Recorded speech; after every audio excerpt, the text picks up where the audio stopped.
My name is Jessica Miller, and I'm 41 years old.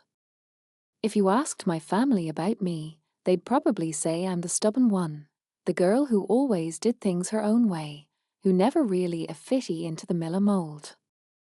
My brother, Eric, would laugh and call me a troublemaker. Our parents would offer a polite smile and quickly change the subject. For them, my life never quite made sense. But the truth is, I've spent over 20 years serving the city of New York as a police officer. From my first days in the academy, running through muggy Bronx mornings, to late nights spent chasing leads across Brooklyn rooftops, I've earned my stripes the hard way.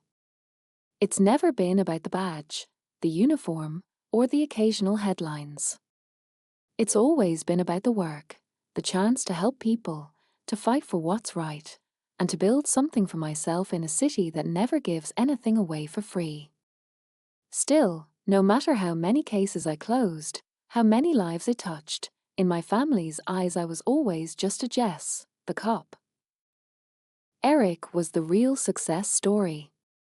He went to Columbia, breezed through law school, and landed a partnership at one of those big Chicago firms where everyone wears Italian suits and talks about their next trip to Aspen. Every holiday, every family get-together, it was the same.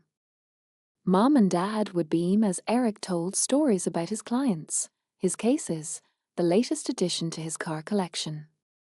When it came time for my turn, the air seemed to go flat. She works security, and my mom would say, as if she were apologizing. You know, the NYPD. I never bothered to correct her anymore. Explaining my job, how I'd moved from patrol to detective, then to special investigations, how I'd coordinated joint operations with the feds, only seemed to make them more uncomfortable. They preferred to imagine me as some kind of mall cop, waving a flashlight in a parking lot. Safer that way. Simpler. But I'd learned to live with it. You can get used to anything, even being underestimated by your own family. Or so I thought. It was last Thanksgiving in Brooklyn, at my parents' cramped apartment, that things finally changed. Eric and his girlfriend Olivia, she's a trauma surgeon from Chicago, smarter and kinder than he probably deserves, flew in for the holiday. Mom set the table with her good china, and Dad was in rare form, telling jokes he'd been recycling for decades. Eric, as always, held court at the head of the table. The conversation was all about him, his latest big win, a client's new skyscraper, some celebrity he'd seen at a charity gala. Olivia tried to draw me in, asking about my work. I barely got a word out before Eric cut in. Oh, Jess? She's basically a mall cop with a city pension, he said, smirking over his wine glass. She busts shoplifters and writes parking tickets. Pretty exciting, huh? Mom laughed nervously, glancing at me. At least she has a steady job, she said, which was the Miller family version of a compliment. I forced a smile, feeling that old familiar sting. After so many years, you'd think the hurt would dull, but somehow it never really did. I looked at Olivia, who seemed confused. But you're NYPD, right? She asked, trying to give me an out. Eric just shrugged. Yeah, but it's not like she's in homicide or anything. She's more like security, really. You know, mall cop with a badge. Dad changed the subject. I let it drop. I'd learned that trying to explain myself to my family was like shouting into the wind. After dinner, I helped Mom clear the dishes while Eric and Olivia went for a walk. Don't let your brother get to you, she said, handing me a stack of plates. He just likes to show off. I know, I replied, but the words felt hollow. That night, As I lay awake in my old bedroom, walls still covered in faded Mets posters and high school trophies, I stared at the ceiling and wondered how it was possible to give everything to a city, to wear your scars like armor, and still feel so invisible to the people who should know you best. But what my family didn't know, what Eric could never guess, was that while he was telling his jokes and flashing his perfect smile, I was in the middle of the biggest case of my career. And in 3 days' time, I would sign the arrest warrant that would change all our lives forever. 3 days after that Thanksgiving, the city was already putting up holiday lights, and the wind off the Hudson was slicing down the avenues. I worked late that night, long past when most of the city's office towers had gone dark. My team was deep into a surveillance operation on a multi-state money laundering ring. What Eric and my parents never understood was that my security job meant managing undercover detectives, negotiating with federal prosecutors, and sometimes making the call that would send dozens of officers charging through a door at dawn. This case was different, though. Personal. Messier. The closer we got to the truth, the more familiar names kept popping up. Investment firms, real estate agencies, even law offices that Eric's firm had worked with before. Still, I told myself it was just a coincidence. New York is small at the top, and the world of big money is even smaller. I sat at my desk late that night, my badge catching the glow from a desk lamp. Coffee had gone cold beside a stack of reports. I was reviewing transcripts when I saw it in black and white, a string of wiretapped emails. The signature was right there: Eric Miller, Blackstone, and Taylor LLP, Chicago. For a moment, I thought my heart might stop. I read the email again. There was no mistaking it. Eric wasn't just representing these clients, he was actively helping them structure shell companies and move money in ways that skirted federal law. I remembered that look on his face at Thanksgiving, the easy arrogance, the confidence that no one would ever catch up to him. Did he really think he was untouchable? Or was he just blind to the danger? Protocol said I should immediately alert internal affairs, recuse myself, and let another unit take over. But I couldn't look away. My whole career, I'd been told to do the hard thing, the right thing, even when it hurt. I scheduled a meeting with my supervisor, Chief Samuels, the next morning. He listened in silence as I laid out the evidence, the wiretaps, the financial records. When I finished, he asked, "Are you prepared to see this through, Jess? You know what it'll mean for you and your family." I looked him in the eye and nodded. I took an oath, Chief.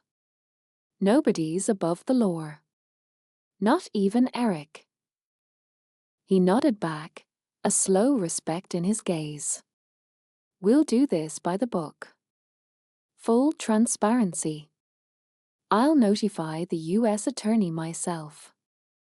You'll run point, but any decisions about your brother, I'll sign off on personally. Understood? It was a small kindness, and it meant the world to me. I spent the next 7 to 2 hours buried in logistics, coordinating warrants, prepping the tactical teams, reviewing every document for holes. I didn't sleep. When I did, my dreams were sharp and restless, the faces of my parents, the echo of Eric's laughter, the sick feeling that I was about to burn my whole world down just to do the right thing. On the morning of the raid, I woke before sunrise, heart pounding. The city outside was slick with rain. My hands shook as I poured coffee, as I pinned my badge to my chest. My phone buzzed with a message from Eric. "Thanks for dinner, little sis. Don't be a stranger." I almost replied. Almost told him to run, to hide, to save himself. But I didn't. I closed my eyes, pictured every family dinner, every time I'd been brushed aside or belittled, every sacrifice I'd made to keep my integrity intact. By 6 a.m., we were in position. The operation spanned 3 states: New York, New Jersey, and Illinois. My team was posted outside Eric's Chicago office. The federal agents would handle the takedown. I'd be on the line, coordinating from NYPD headquarters. The wait was excruciating. Then the radio crackled. We're in. I listened, heart thudding, as Eric's office was swept, agents reading out names, cuffs clicking, Eric protesting. I heard the shock in his voice when they read him his rights. He kept demanding to know what this was about, who had made the call, who had turned on him. I stood in the control room, eyes closed, jaw clenched, feeling a complicated mixture of grief, pride, and something like relief. By midday, the news had broken. Major money laundering network busted, top Chicago attorney among those arrested. My phone exploded with texts, some from colleagues, some from Eric's friends and Olivia, most from family. I ignored them all. At that moment, there was nothing to say. Late that night, I finally called my mom. She was crying.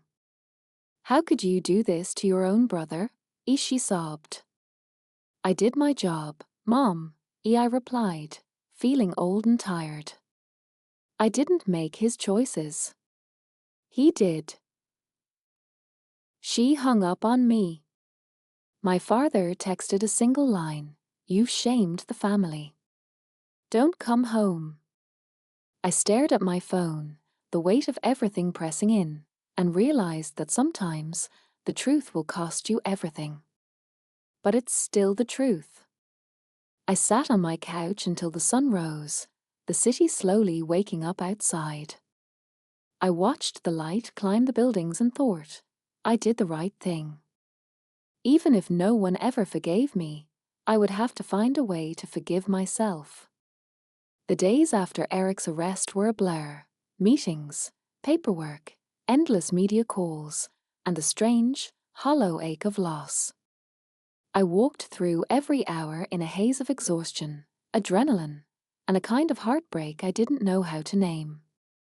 The city was still moving around me, taxis honking, school kids crowding subway steps, steam rising from manholes like some perpetual New York magic trick.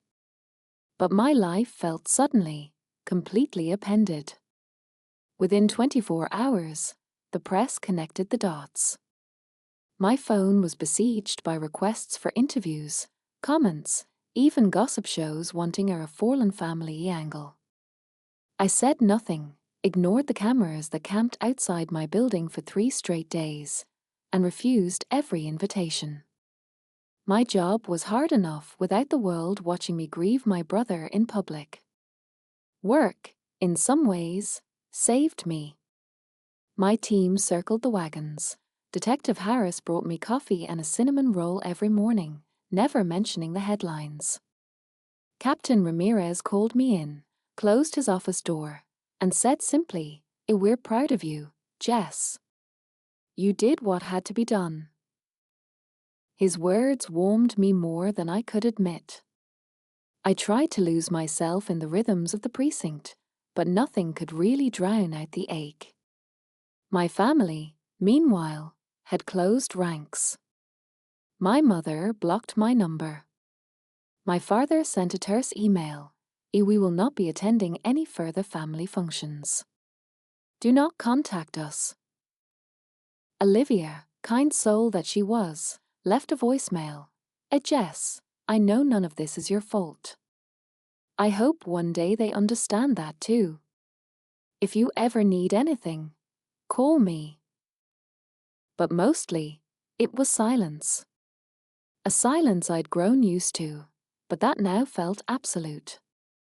Then, 3 weeks after Eric's arrest, I was subpoenaed.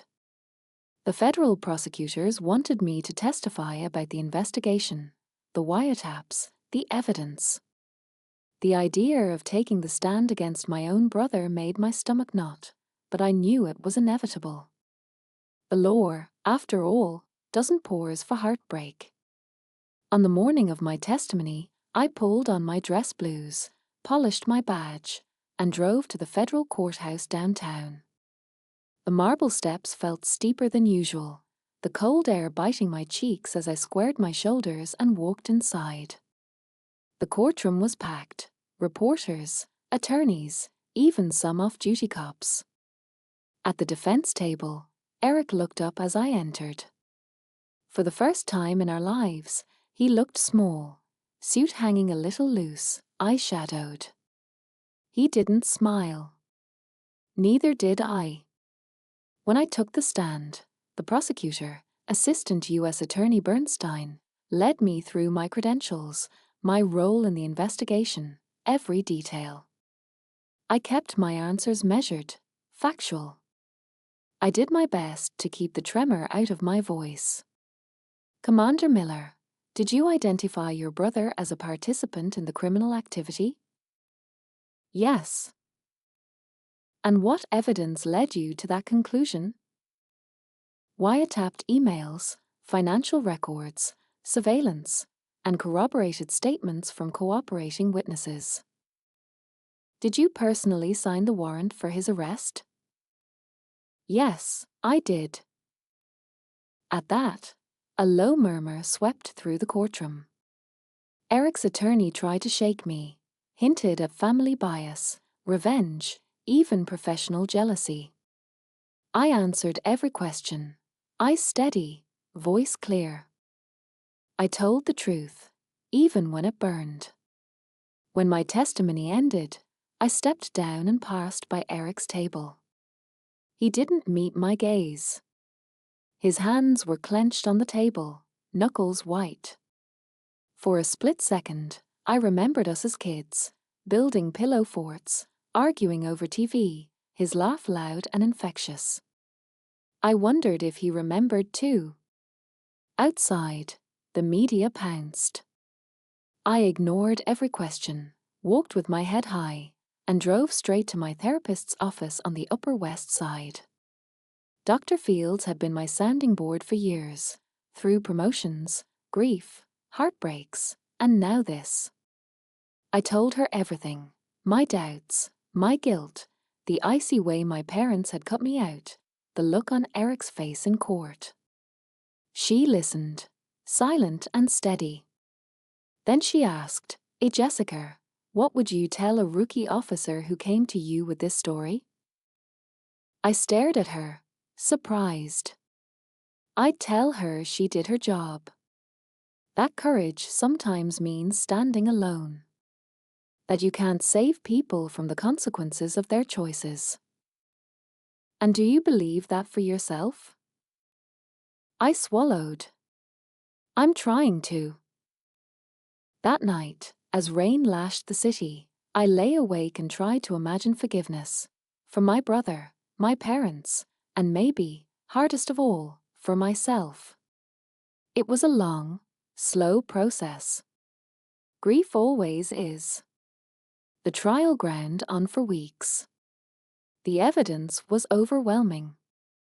Eric's attorneys tried everything, motions to dismiss, dramatic cross-examinations, even claims of entrapment. None of it stuck. In the end, the jury took 3 days to reach a verdict, guilty on all counts. Money laundering, conspiracy, racketeering. 12 years, minimum. I didn't attend the sentencing. I couldn't. Instead, I took a long walk through Central Park, letting the wind and the fading autumn light carry away what pieces of sorrow they could. When I got home, there was a letter waiting for me. Eric's handwriting, tight, formal, unmistakably his. Jess, I used to think you were wasting your life. Now I know you were saving mine, and I didn't even see it. I'm sorry. I hope you find peace. One day, maybe, so will I. Eric. I read it 3 times, folded it carefully, and put it in my desk drawer. The weeks after Eric's sentencing felt oddly weightless, as if I'd stepped off a spinning carousel and hadn't yet learned how to walk on solid ground. The city kept moving at its relentless pace, cases to solve, patrols to manage, paperwork forever piling up. But the steady hum of my life was different now, less familiar. I went through the motions: early mornings, late nights, briefings, crime scenes, mediating arguments between rookies in the break room. On the surface, nothing had changed. But beneath it all, there was a space where my family used to be. I stopped calling my parents. I'd deleted my father's email, still couldn't bring myself to erase my mother's number. I'd hear from Olivia sometimes, a kind, steady text, checking in, never asking for details. I thanked her, every time. But for the most part, my world grew smaller and quieter. Work filled the gaps. In January, the NYPD announced my promotion: Deputy Chief, Special Investigations. The ceremony was understated, just a handful of brass, a speech from the commissioner about the integrity and sacrifice in public service. My colleagues clapped, Detective Harris brought a cake from Juni's, and Captain Ramirez squeezed my shoulder as if to say, "I see you." It should have felt like a triumph. Instead, it felt like walking onto a new stage with the lights still warming up, promising, but uncertain. One night, as snow dusted the Brooklyn rooftops, I stopped at a corner diner after shift. The place was nearly empty, just a couple of students hunched over textbooks and a tired nurse sipping soup at the counter. I ordered coffee and a slice of apple pie, thinking about nothing and everything. The waitress recognized me, poured the coffee strong and hot. "On the house, Chief," as she said, winking. "You got the city's back. The least we can do is have yours." Her kindness startled me, and I almost laughed. I thought of all the hours I'd spent feeling invisible, wishing for a single word of praise for my family, only to get it from strangers in midnight diners. I pulled out my phone, scrolled past my family contacts, and paused over Olivia's name. For once, I didn't text. Instead, I opened a blank email and started to write, not to anyone, just to myself. "Dear Jess, you did what you had to do. You chose the truth, even when it meant standing alone.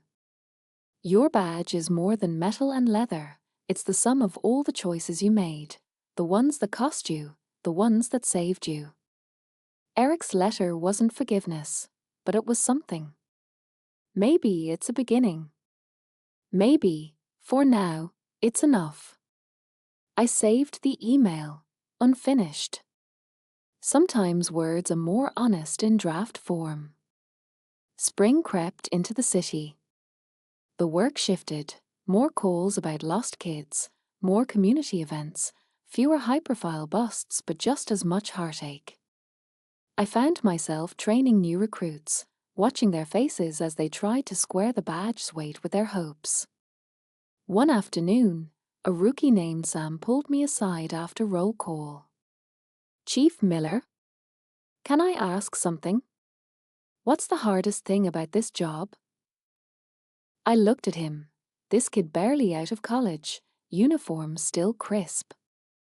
I thought about his question for a long moment, weighing all the answers: the violence, the paperwork, the politics, the fear. But what I finally said surprised even me. "It's letting go of who you thought you'd be," I said quietly. "And being okay with who you are, even if nobody else ever understands. Sometimes, the bravest thing you can do is refuse to disappear." He nodded, unsure but respectful. I wondered if he would remember my words, years from now, when life and duty had carved their own stories into him. Late one night, After a long shift, I finally called Olivia. She answered on the second ring, her voice warm and steady. We talked for nearly an hour, about work, about Eric, about forgiveness and regret. She told me about her new job, her plans to move closer to the city, her hope that maybe one day the Millers would find their way back together. I don't know if they will, I admitted. But I'm learning how to keep living, even if they don't. She sighed. That's all any of us can do, Jess. I hung up feeling lighter, grateful for her friendship, and for the first time in a long time, not so alone. One morning, a letter arrived at my precinct. No return address, but I recognized the handwriting at once. Eric's, scrawled in his careful, lawyerly script. Jess, I don't expect you to write back. I just wanted you to know I'm taking a plea deal. Maybe with good behavior, I'll be out in a few years. I'm starting to understand what you meant about choices. I see now I was always running, from consequences, from myself. You faced things I never could. I hope you keep leading, keep fighting. Maybe one day we'll find a way to talk again. Take care. Eric. I folded the letter into my notebook. I didn't know if we would ever talk again. But I knew, finally, that forgiveness wasn't about them. It was about setting yourself free. And for the first time, I felt ready to live my own life on my own terms. As spring turned to summer, New York pulsed with its old, restless energy. Street vendors returned to the corners, kids played stickball in the alleys, and music drifted out of open windows on humid nights. For the first time in months, I found myself wanting to linger on my walk home, letting the city's living, beating heart remind me what I'd always loved about it. At the precinct, my days as deputy chief were a whirlwind. My phone never stopped buzzing. Community board meetings, internal reviews, city council questions about everything from overtime budgets to neighborhood patrol patterns. The brass expected results, and the rank and file needed reassurance that someone had their backs. I'd learned that real leadership meant being present, honest, and unafraid to admit you didn't have all the answers. One afternoon in June, I stood at the front of the precinct's briefing room, sunlight streaming through dusty windows as I spoke to a dozen new recruits. They looked so young, fresh faces, wide eyes, nervous smiles hiding dreams and doubts. Some days, I told them, this job will break your heart. Some days, it'll remind you why you chose it in the first place. You'll make mistakes. You'll feel alone. But you'll also change lives, sometimes just by listening, by showing up, by refusing to give up on someone nobody else believes in. One hand shot up, a young black woman named Tesher, who'd asked sharp questions all week. Chief, how do you know when to stand your ground and when to let go? I considered her for a moment, remembering myself at that age, all certainty and stubbornness. You learn as you go. Sometimes standing your ground means speaking out, even if your voice shakes. Sometimes letting go means forgiving yourself for being human. Neither one's easy, but both are necessary. Afterwards, Tesher lingered. My mom always wanted me to be a lawyer, as she admitted. She thinks this job is just a step down. But I wanted to help people right where they are. I smiled, hearing echoes of my own story. You don't have to prove anything to anyone but yourself. Do the job right. Protect your integrity. The rest follows, even if it takes time. She left, shoulders squared, and I felt a rare warmth, the kind that only comes from seeing yourself in someone else and offering them the hope you once needed. That evening, the city felt friendlier. I picked up groceries on the way home, chatted with Mrs. Garcia, who ran the bodega on my block, and even let myself accept a dinner invitation from a neighbor, a retired fire captain with a wicked sense of humor. We talked about the city, old battles, and the strange comfort of finally feeling like you belong. But beneath it all, the ache of family lingered. Every week, I thought of calling my parents, of reaching out just to say I'm okay. Pride kept me silent, but so did fear, the fear of hearing more disappointment, of being shut out again. Instead, I poured myself into work, into community meetings, into small acts of kindness no one would ever report on. Then one Saturday, after a long shift, I stopped by a neighborhood block party. Children raced between tables, neighbors danced, and a band played Motown hits under a canopy of string lights. I was just another face in the crowd until a woman approached, her gray hair pulled back in a bun, eyes sharp with recognition. "You're Chief Miller, aren't you? My son's in your program at the community center. He says you changed his life." I blushed, surprised. He did all the hard work. I just tried to give him a chance. She squeezed my hand. That's all any of us really want. For someone to see us, believe in us. Her words echoed all the way home. For years, I'd fought for validation for my family. But maybe, just maybe, it was enough to be seen, truly seen, by the people whose lives I touched every day.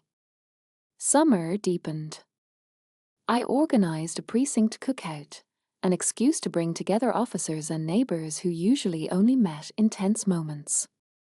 Burgers, music, kids in uniform and street clothes, laughter echoing down the block.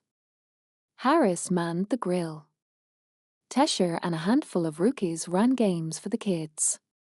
For a few hours, the city's boundaries blurred, and it felt, for once, like we were all on the same side. Afterward, as the sun set over brownstones and fire escapes, I stood alone, watching the last guests drift away. Harris joined me, 2 sodas in hand. "You look good, Chief," he said, bumping my shoulder. Like someone who's finally come home to herself. I smiled, letting the compliment sink in. Maybe I have, Harris. Maybe I finally have. He grinned. "You know, you could invite your family to the next one. Give them a chance to see what they're missing." "Maybe," I said, not making promises. One step at a time. That night, I wrote in my journal, "The habit of a lifetime." For the first time, my words weren't about regret or loss. They were about hope, and the possibility that family isn't always where you expect to find it. Sometimes, healing is slow. Sometimes, it starts with a single step. But it's still worth it. I'm still worth it. By late July, the city steamed in the heat, air conditioners rattling in windows, tempers flaring and laughter mingling on stoops. Summer in New York always had a fever dream quality, a little wilder, a little closer, as if everyone was living with their hearts outside their bodies. The precinct was stretched thin, working overtime on a spate of robberies in the Lower East Side and helping with citywide preparations for the annual A Night Out Against Crime. One of those feel-good events where the mayor and local officials made speeches about partnership and community trust. As deputy chief, I was tapped to give a short address. I hated speeches, but I agreed, knowing what it meant for the department's relationship with the neighborhoods we served. One morning, as I sifted through the mountain of paperwork in my office, I found a letter waiting in my inbox. No stamp, just an internal mail slip. The handwriting was familiar. My breath caught. It was from Eric. I sat down before I even opened it, bracing myself for bitterness or accusation. But the words were quiet, careful, almost humble. Jess, I know I have no right to ask for anything from you. Not after everything. But I needed to write. Prison strips you down to nothing. No more pretending, no more stories, just the facts. I think I'm starting to understand why you chose the life you did. I spent so long chasing status, approval, money, never realizing that real respect is something you earn, not something you demand. I used to laugh at your job, but now I realize you had a kind of courage I never did. You didn't need applause. You just needed to do the right thing. I don't expect forgiveness, but I wanted you to know, I'm proud of you. I should have said that a long time ago. Take care of yourself. Maybe someday you'll let me say it to your face. Eric. I read it twice, tears pricking the corners of my eyes. The anger and pain I'd carried for months, and years before that, felt lighter. Not gone, but no longer chained to my heart. I slipped the letter into my bag, unsure if I'd reply, but knowing I'd needed those words more than I realized. A few days later, the Night Out Against Crime event took place in Washington Square Park. It was an endless blur of introductions, handshakes, and selfies with kids wearing plastic badges. I shook hands with the mayor, fielded tough questions from local activists, and managed a smile for every camera thrust my way. But my mind kept returning to Eric's letter, to what it meant to be seen, not just as a cop, but as a whole person. As dusk settled, the mayor introduced me for my speech. The stage lights felt too bright, the crowd impossibly large, every eye on me. For a split second, I remembered Eric's taunt, a mole cop with a badge, and almost laughed. I took a breath, feeling the weight of all the nights I patrolled alone, all the cases that kept me awake, the family I'd lost and the new one I'd found in the city's streets. When I spoke, my voice was steady, clearer than I expected. I'm Deputy Chief Jessica Miller of the NYPD, but first, I'm a New Yorker. I've lived in this city all my life, seen its best and worst. This job isn't about glory or headlines. It's about showing up, day after day, for people who might never know your name. It's about trust, about service, and sometimes about standing alone because it's the right thing to do, even when it's hard. I looked out over the crowd, families, kids, city officials, beat cops in dress blues and summer whites. I'm proud to serve this city. I'm proud of every officer who keeps going, even when nobody's watching. But most of all, I'm proud of the people who choose to care for their neighbors, who refuse to let cynicism win, who believe that every act of respect and kindness matters. When I finished, the applause was real, warm and honest, not the polite clapping you hear at most city events.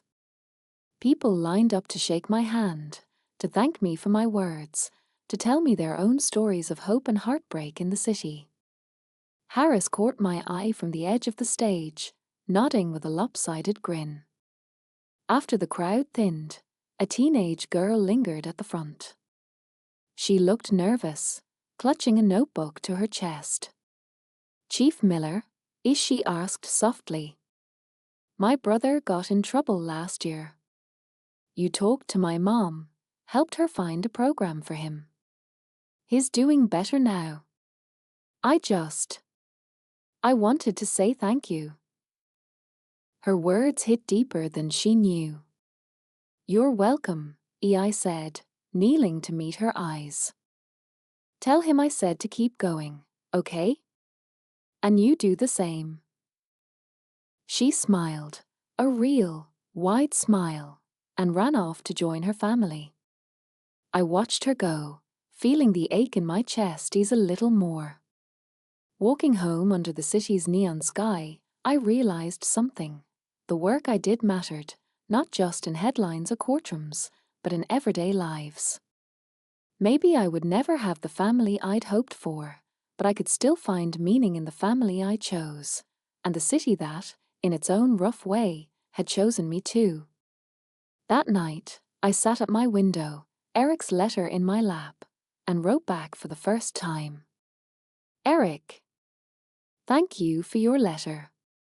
I'm still angry, still hurt, but maybe we can start over someday. For now, take care of yourself. I hope you find the courage to become someone you're proud of, too. Jess. I sealed the envelope, ready for whatever the future brought. For the first time, I let myself hope that forgiveness, slow, uncertain, but real, was finally possible. August brought another wave of heat and tension to the city, a perfect storm of short tempers, blackout warnings, and city council rumors about department cuts. I felt it in the precinct. Every morning, the officers' faces tighter, tempers shorter, the phone ringing off the hook with calls about everything from missing air conditioners to fireworks in the projects. Leadership wasn't glamorous, it was relentless, and this summer it felt heavier than ever.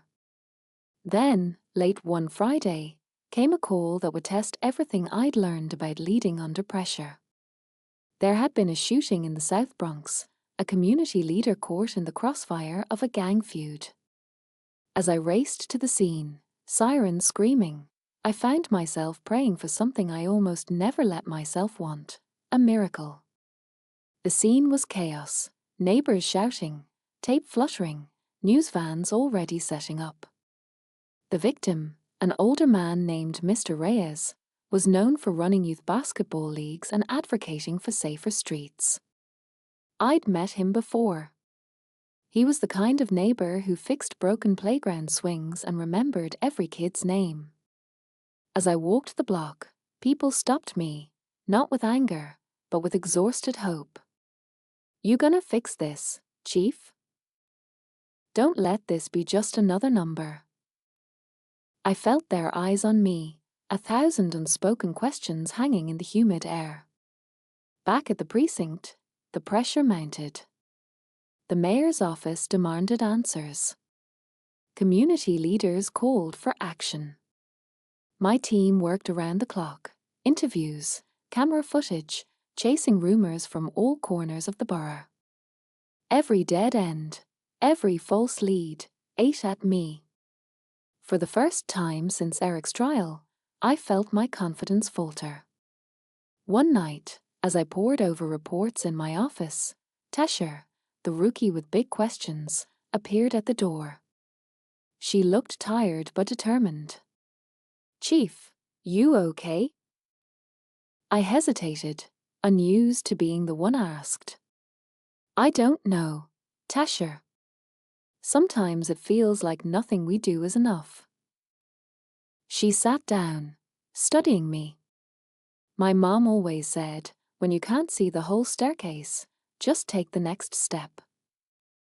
I let out a shaky laugh. Smart mom. Yeah. She'd like you. Her words loosened something in me, reminded me that leadership wasn't about always having the answers. Sometimes it was about just showing up, again and again, especially when the path forward was unclear. 2 days later, there was a break. An anonymous tip led detectives to a witness who'd seen the shooting. Within hours, the suspect was in custody. The relief that swept through the precinct was palpable. Cheers in the squad room, handshakes from people who rarely smiled. I called Mr. Reyes' family myself. His wife sobbed with relief, her thanks simple and profound, a thank you for not giving up. That night, the city felt lighter. I let myself go for a long walk, wandering until the streets emptied and the sky over the river went from lavender to deep blue. At the Brooklyn Bridge, I paused, letting the wind carry away months of grief and anger. When I got home, there was an email from Olivia. Heard about the arrest. Proud of you, Jess. You've got more resilience than anyone I know. If you ever want to talk, or just grab coffee, I'm here. I hesitated before replying, pride and caution dueling inside me. Then I wrote back. Thanks, Olivia. I'd like that. Maybe coffee this weekend? Her answer came back in seconds. Absolutely. See you Sunday? For the first time in ages, I let myself look forward to something simple and kind, a chance to be just Jessica, not the chief, not the sister carrying old wounds, but a woman daring to hope again. Before sleep, I scrolled through the precinct's group chat, memes, congratulations, and a rookus photo of the whole team smiling around the break room table. I let myself feel the pride, the belonging.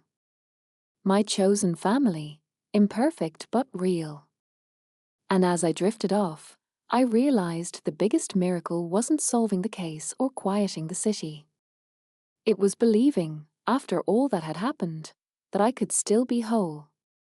That I could still love, lead, and even laugh, no matter who chose to stand by my side. Sunday morning came with the hush of late summer, sunlight gentle through city haze, Brooklyn streets nearly empty except for joggers and the hum of bakery deliveries. I woke up surprisingly rested, feeling something close to optimism. There was no crisis, no breaking news, no urgent call. Just the promise of coffee with someone who'd always been honest with me, even when it hurt. I met Olivia at a tiny spot near the East River, the kind of place with wobbly tables and lopsided art. She was already there, in jeans and a faded Cubs cap, waving me over with a smile that was more warmth than pity. I felt nervous, like a teenager on her first real date, but as soon as we started talking, the tension melted away. We didn't talk about Eric at first, or the past. Instead, we shared stories about work, the city, small joys, the best bagels in Brooklyn, the stray cat Olivia had been feeding outside her building, the ridiculousness of adulting. But inevitably, the conversation turned. He wrote me, I admitted, stirring sugar into my coffee. Said he's proud of me. For once, it sounded like the truth. Olivia nodded, face thoughtful. His changed. Prison does that, forces you to face yourself. But you changed, too. You're not the same Jess you were even a year ago. I took a long breath, looking out at the river. Sometimes I still wonder if I could have done more. If I could have saved him from himself. You did what you could, as she said quietly. But you also saved yourself. That matters, Jess.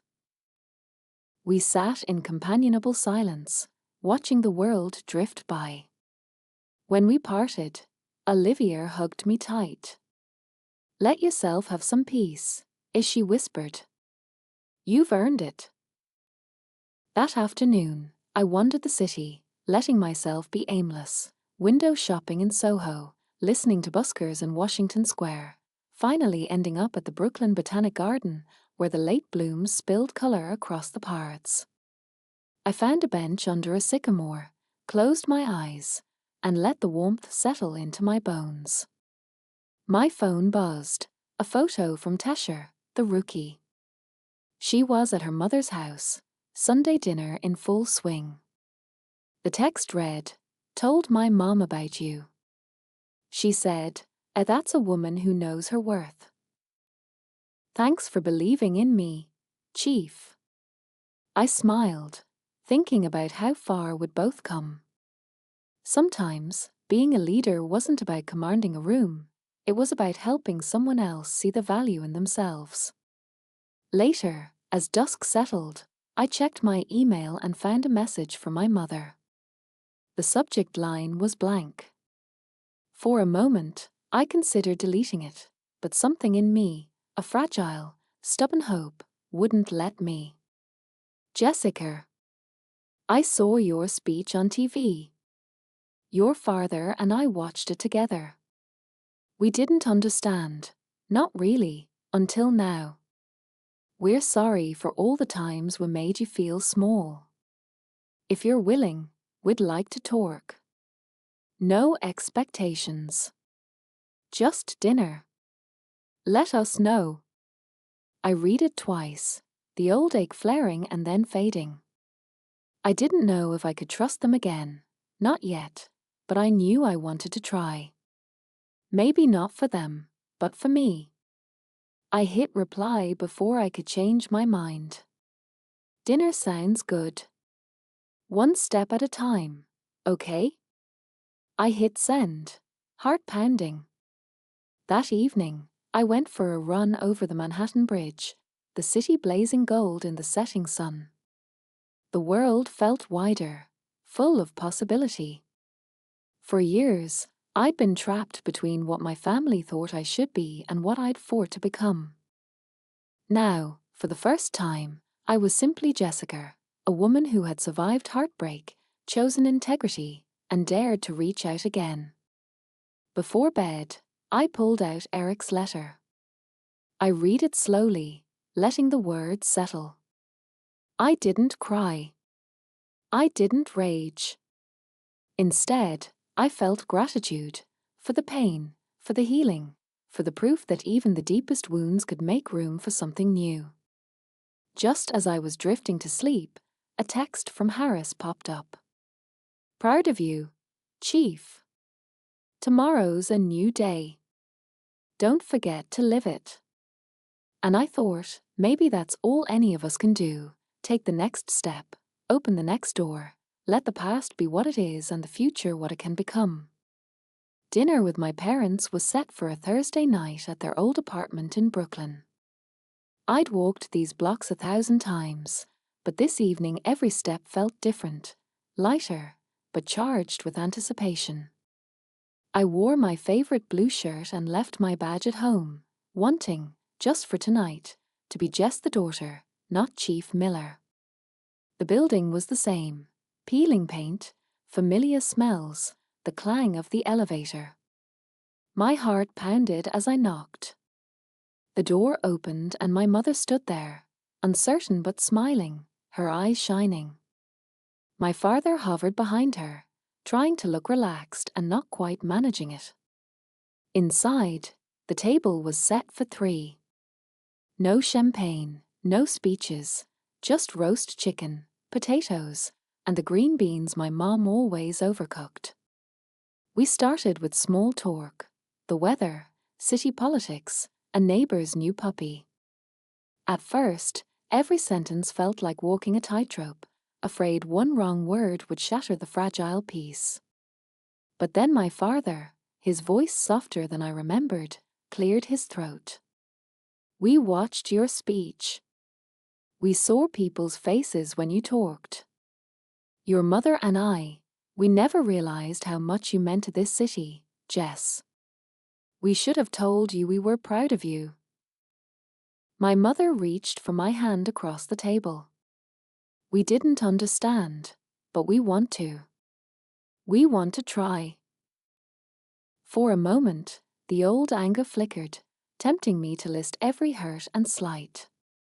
But instead, I heard Tesha's words, just take the next step. I squeezed my mother's hand. I'd like that. One step at a time.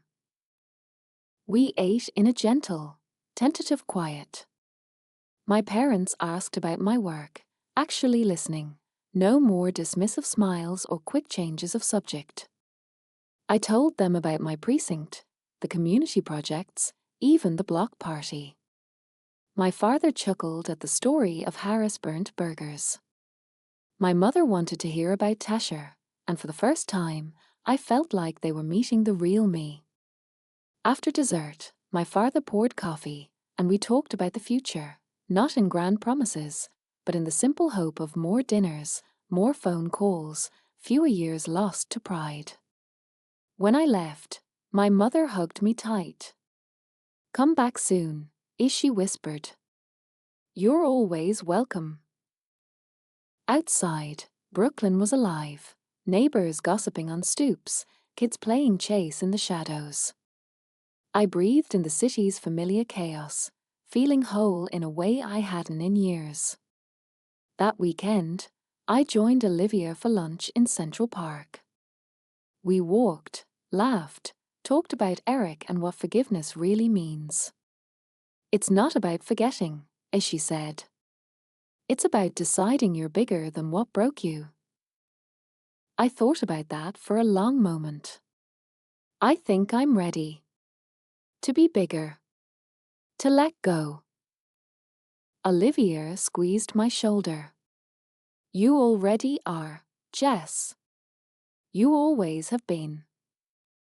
Later, back at my apartment, I set up a video call with Eric.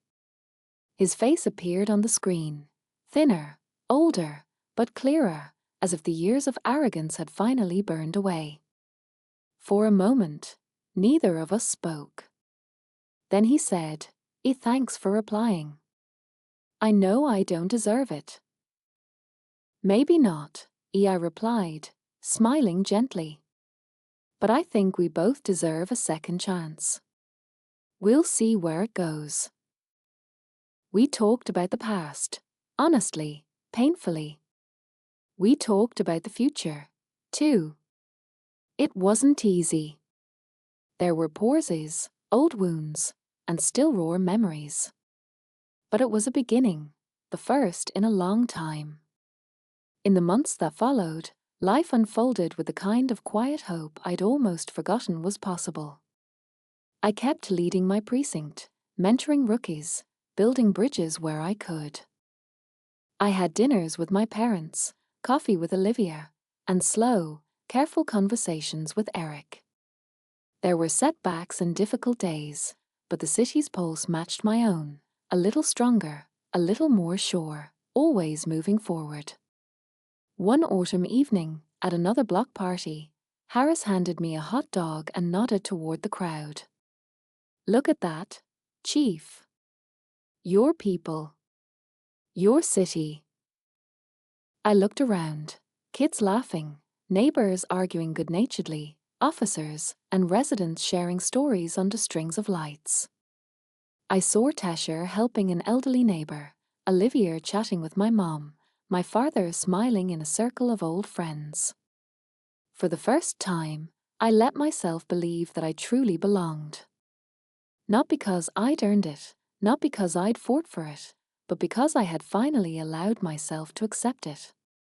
That night, I wrote in my journal, "Forgiveness is not a gift you give others. It's a gift you give yourself. It's the key to unlocking every door you thought was forever closed. I'm not just a cop, or a daughter, or a sister. I'm Jessica Miller. And my story, every hard-won piece of it, belongs to me." And with that, I closed the book, turned out the light, and looked forward to tomorrow. Whatever it brought, I was ready.